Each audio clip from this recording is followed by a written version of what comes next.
कधी अजित पवारांकडे जात तर कधी शरद पवारांकडे जात आपलं राजकीय भविष्य पाहणारे विधान परिषदेचे प्रबळ दावेदार असलेले विलास लांडे यांना पक्षाने पुन्हा एकदा डच्चू दिलेला आहे. याच संदर्भात बोलण्यासाठी आपल्यासोबत माजी आमदार विलास लांडे आहेत. काय सांगाल, पैसा जिंकला निष्ठा हरली असं वाटतंय? नाही, कधी शरद पवार कधी अजित पवार दोन्ही चुलत पुतणे आहेत आणि सत्तेसाठी मी कुठेही हिंडलेलो नाही. मी आहे त्याच ठिकाणी आहे. पण ज्या पद्धतीनं आता ही पुणे स्थानिक स्वराज्याची जी निवडणुकीच्या बाबतीमध्ये उमेदवार ठरलेला आहे की कार्यकर्ता हरलेला नाही. कार्यकर्ता निष्ठा आता हरली, निष्ठा. पैसे जिंकले म्हणजे संजय काकडेंचे पुत्र म्हणजे उद्योजक संजय काकडे, त्यांचा पुत्र तो देखील उद्योजक, पैसा गडगंज. तुमची निष्ठा पाहिली तर कुठं निष्ठा हरली असं वाटतंय? नाही, एक कोळशातला सापडलेला हिरा आहे. हा हिरा त्या ठिकाणी आता पिंपरी चिंचवड शहर किंवा पुणे जिल्हा चमकणार आहे. त्यासाठी उमेदवारी दिली असावी असं मला वाटतंय. अजित पवारांच्या स्वप्नाला कुठंतरी तिलांजली दिले असं वाटतं का? कारण की अजित पवारांचं जे स्वप्न होतं पिंपरी चिंचवडसाठी ते आता पूर्ण होणार का? कारण की आता भाजप मोठ्या प्रमाणात पिंपरी चिंचवड शहरामध्ये फोफवलेलं आहे.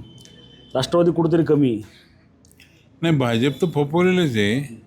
त्यात काही कोणी कमी लेखाचं काही कारण नाही. पण राष्ट्रवादी काँग्रेस पक्षाच्या नेतृत्वामध्ये त्या ठिकाणी अजितदादा त्या काळात असताना खूप मोठं काम होतं आमचं. त्यावेळेस अजितदादांनाच फसवणारे आमचे स्थानिक नगरसेवक होते, स्थानिक पुढारी होते, ते सगळे भाजपमध्ये गेलेले. जे पाहतो तुम्ही सांगता की भारतीय जनता पार्टी मोठ्या प्रमाणात, पण ते सगळे राष्ट्रवादीमध्ये अजितदादांनी घडवलेच होते ते. पण आता अजितदादा नसल्यामुळं त्या ठिकाणी आम्ही सगळे नगण्य आहोत. आम्हाला त्या ठिकाणी वाली कोण राहिलेलं नाही. आता आम्ही त्या याच्यामध्ये आम्हाला आमच्या तारणहार कोण आहे तर राज्याच्या मुख्यमंत्री सुनेत्रावणी आहेत. त्यामुळं आम्हाला त्या ठिकाणी अडचण येणार नाही. आम्ही त्यांच्याकडनंच कामं करून घेणार आहे. कुठल्या निकषावर त्यांना जी आहे ती काकडेंना उमेदवारी देण्यात आली? तुमचं पाहिलं तर तुमचा एक वेगळा अनुभव असेल किंवा तो नौखा उमेदवार जो आहे तो आपल्याला पाहायला मिळणार आहे. नाही, त्याच्यामध्ये एक आहे की नौका म्हणण्यापेक्षा त्याचे वडील माजी खासदार संजय नाना काकडे हा पुणे शहर आणि पुणे महापालिका त्यांनी त्या काळामध्ये भारतीय जनताच्या ताब्यात आणून दिली होती. त्यांचं एक नाव होतं. इलेक्ट्रॉनिक मीडिया तुमच्यासारख्यांनी त्या ठिकाणी त्यांना डोक्यावरती घेतलं होतं, प्रेसने घेतलं होतं. ह्या सगळ्या गोष्टी आम्ही पाहिलेल्या आहेत, ऐकलेल्या आहेत. पण ज्या पद्धतीने निकष लावला की पिंपरी चिंचवड आणि पुणे शहर या दोन्ही शहराला एक दुवा असणारा त्या ठिकाणी मोठं काम करणारा कोण येतं तो संजय काकडे असे त्यांनी ठरवलं असेल वरिष्ठांनी. त्यामुळं त्यांना ती त्या याच्यामध्ये उमेदवारी दिली असेल त्यांच्या मुलाला असं आम्हाला वाटतं ती आता.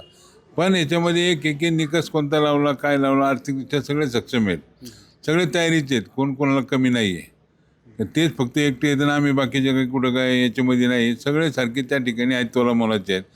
पण पक्षाला त्या ठिकाणी कोणतरी गरज असेल, पक्षाला वाटलं की आता एक चांगल्या प्रकारे हा अभ्यासू काम करणार आहे, त्यामुळे त्याला संधी दिली असेल. आर्थिक निकष येतोयच परत एकदा. नाही, आर्थिक निकष तर येणारच ना. कारण आपण पाहिलं आता ह्या 2-3 महिन्यापूर्वी निवडणुका झाल्या महापालिकेच्या, जिल्हा परिषदेच्या, त्याच्यामध्ये पैसे वाटप झाल्याशिवाय उमेदवार निवडून आलेत का?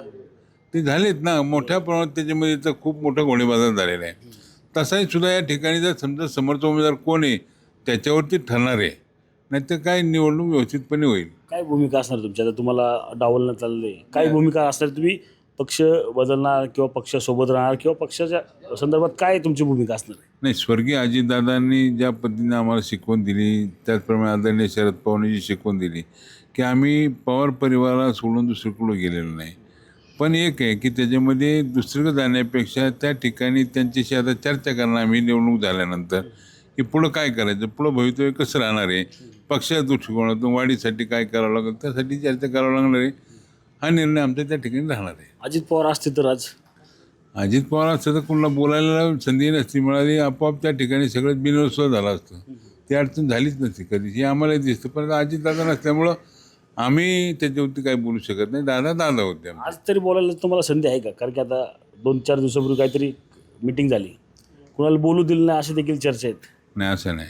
तिथं काय प्रत्येकाला स्वतंत्र अधिकार आहे. दादा असते तर दादांचा निर्णय हा प्रामाणिक होता. हे तुला देणार आहे, तू बस असं सांगणारे दादा होते. तर ते नाही राहिल्यामुळं ते आम्हाला असं वाटतं की एखादा वडिलकीच्या नात्याने कसा जोरात बोलायचा, त्याचं प्रेम होतं, त्या बोलण्यामध्ये प्रेम होतं. आता काय आलं काय कोणाचं कोणाला कळत नाही. आम्ही कन्फ्युजनमध्ये असतो कधी कधी. गेले की गप उभं राहायचं, मंत्रालयात गेलं इकडे गेलं तिकडे, सगळे मंत्री त्या ठिकाणी पाहतो की आमची कामं झाली पाहिजे, एवढीच आता आमची मागणी राहणार आहे पुढं. रणजित जाधव, TV9 मराठी, पिंपरी चिंचवड.